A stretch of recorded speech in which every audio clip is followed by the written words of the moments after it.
Hello and welcome to the 10-week journey of Not Just an Admin. We're covering chapter 1, respect. You've got to give it to get it. I've got 3 takeaways for you. Number 1, value yourself first. Your language creates a perception about how you see yourself and how others see you.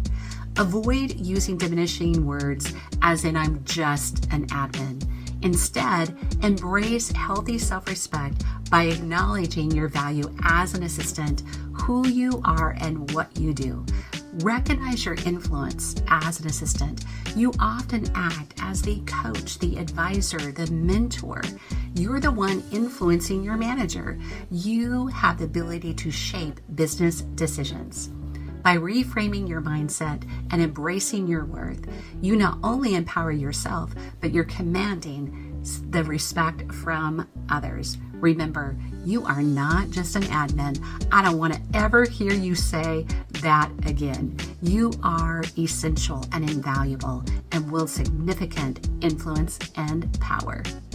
Hello and welcome to week 2, chapter 2, executive presence, what it is and how to get it. Executive presence is based on 3 things. Number 1, to project gravitas. Gravitas is simply your ability to demonstrate confidence, poise under pressure, and decisiveness. The second component is to demonstrate excellent communication. And 3, having a professional appearance. That's it. You learn how to do those, and people are going to perceive that you have a strong executive presence. I went to a gala last night, and so I had the opportunity to build some new connections. I used the tips from my book in chapter 3, Networking. It's all about connecting. The secret to being comfortable at networking events is to know how to start a conversation. Number 1, ask open-ended questions. Number 2, listen to the answers. Number 3, learn about the person you're talking with. And number 4, respond to build the conversation and connection. That's it. It's so simple. Use these 4 tips and you'll be able to create new connections too. It's days like this where being grateful is easy. As you practice feeling gratitude, you will bring more gratitude into your life. You will find things to be grateful for. I encourage you to give it a try. To ace your interview, determine your top 5 selling points. Top selling points typically include 1, how you've made or saved the company money. Number 2, what have you done to improve a process or enhance performance? Number 3, how have you created employee engagement? And number 4, where have you shown leadership? I have used this method every single time I've interviewed, and it has worked for me. And I'm confident it will work for you too. Hello, we are now on chapter 6 of Not Just an Admin. The chapter is titled Powerful Partnerships. I've got 3 takeaways for you for this chapter, and they're all focused on communication. Communication is absolutely key to develop a powerful partnership.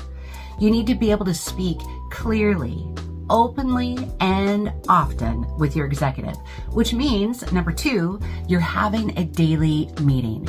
It is a best practice to have a daily meeting. It might be 5 minutes or much longer, depending on what's in the queue.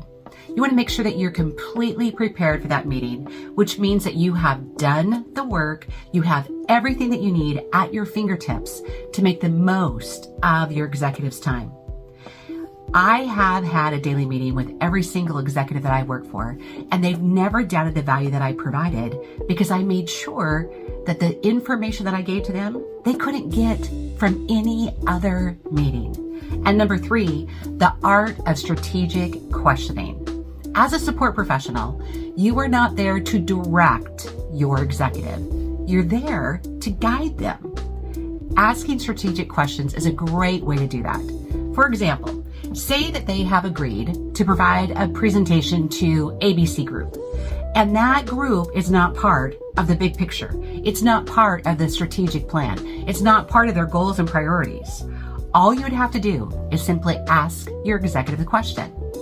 Help me to understand, how does this presentation to ABC Group line up with your goals and priorities? It's a way to guide them back on track. Join me for the rest of the week for more quotes and key takeaways from Chapter 6, Powerful Partnerships. We are on Chapter 7 of Not Just an Admin. The chapter is titled, You Are a Leader. Yes, you. So often I find that administrative professionals don't think of themselves as a leader. And yet, you are called to lead every single day. Leadership is about influence and about service. If you are in a position where you are leading people or serving a team, the number one thing to do is to find out who those people are. It seems obvious. It may seem silly. Why wouldn't we lead the team based on who's on the team? But I see it time and time again where the leader is leading the team based on their thoughts, their needs, what is interesting to them.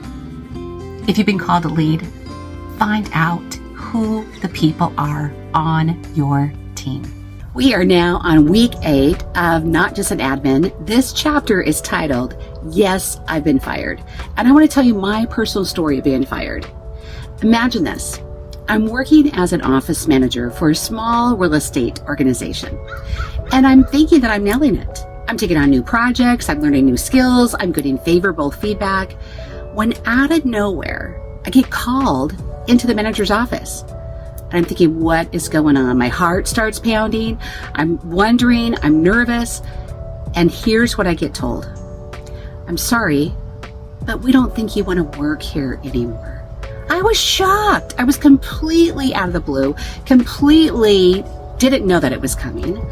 And not to mention, I was 5 months pregnant and I needed to work. It came out of nowhere. So there I am. I'm scrambling to go to temporary agencies to get a quick job in order to make ends meet. And then advance the story several years later, I'm now the chief executive assistant at a large organization. I'm working away, having my typical day, head down, focused on what's in front of me, when out of the blue, I get an email from her, the person who fired me. Not to mention her email was sent to ask me for a favor. Can you imagine the gall of it all? So I had that moment where I had all the cards for that sweet revenge. But after giving it some thought, what I chose to do was to take the high road, not to stoop to her level, but to take the high road and help her in her request.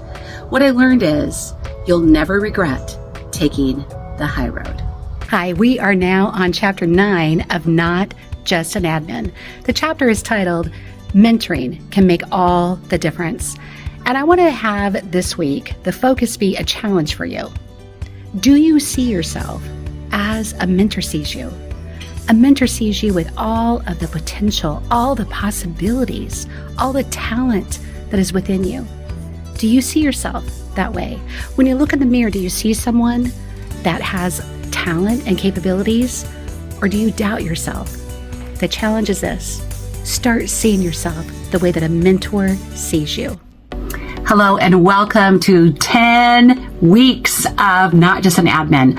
Thank you for being part of this 10-week journey. I am honored. I am full of joy for you joining me on this journey. Thank you for your DMs, for your emails, for your engagement, for all of your comments. Chapter 10 is titled, Keeping the Passion and the Goals, the Dreams Alive. I wanted to write Not Just an Admin for years, but what made me finally do it, what made me finally roll up my sleeves and get busy, was when the dream became so big that I simply couldn't say no. I had to do it.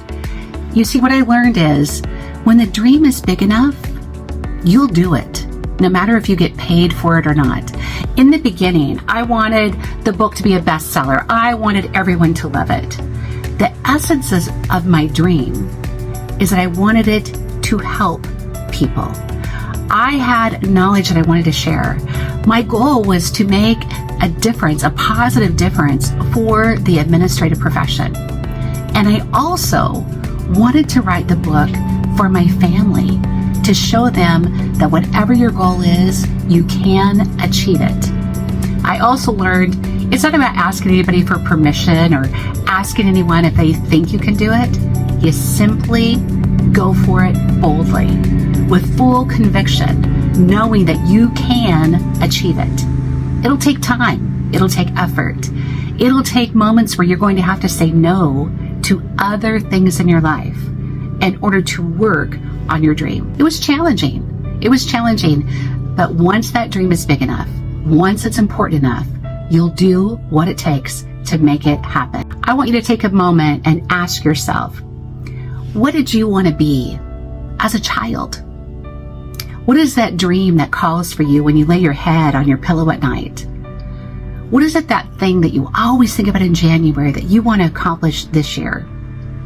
Whatever that unique dream is inside of you, I challenge you, go for it. Go for it. We'll all be better because you made the effort, because you stuck to your goal, because you kept your passion alive. And when you do reach that goal, I want to be the first one to cheer you on.